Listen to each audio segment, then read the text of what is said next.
কিন্তু সামরিক আইন অনুসারে ওই দিন কোনো বিডিআর সদস্য যদি গাড়ি চালিয়ে থাকে, যদি কুক হাউসে কাজ করে থাকে, হাসপাতালে ডিউটি করে থাকে, অন্যত্র কোথাও ডিউটি করে থাকে, কিন্তু তিনি যদি এই বিদ্রোহ দমন করার জন্যে কোনো পদক্ষেপ গ্রহণ না করেন, তাহলেও তিনি বিদ্রোহী হিসাবে অভিযুক্ত হবেন, তার শাস্তি মৃত্যুদণ্ড। এটিও আপনাদের জানা দরকার। ওই দিন বিডিআরে যত লোক উপস্থিত ছিল তারা সবাই এই সামরিক আইনের আওতায় আসে।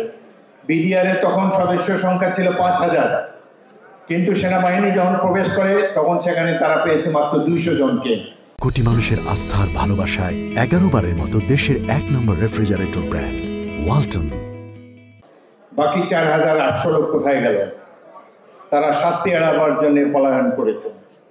সুতরাং প্রকৃত ঘটনা যাতে উন্মোচিত হয় সেই জন্য আবারও ভালো করে তদন্ত প্রয়োজন এবং দ্রুত বিচার করা প্রয়োজন। আমরা যুদ্ধ করে ৭১ সালে এই দেশটি স্বাধীন করেছিলাম। বিডিআর সামরিক বাহিনীর সাথে সাথে মুক্তি বাহিনীতে গুরুত্বপূর্ণ ভূমিকা রেখেছে।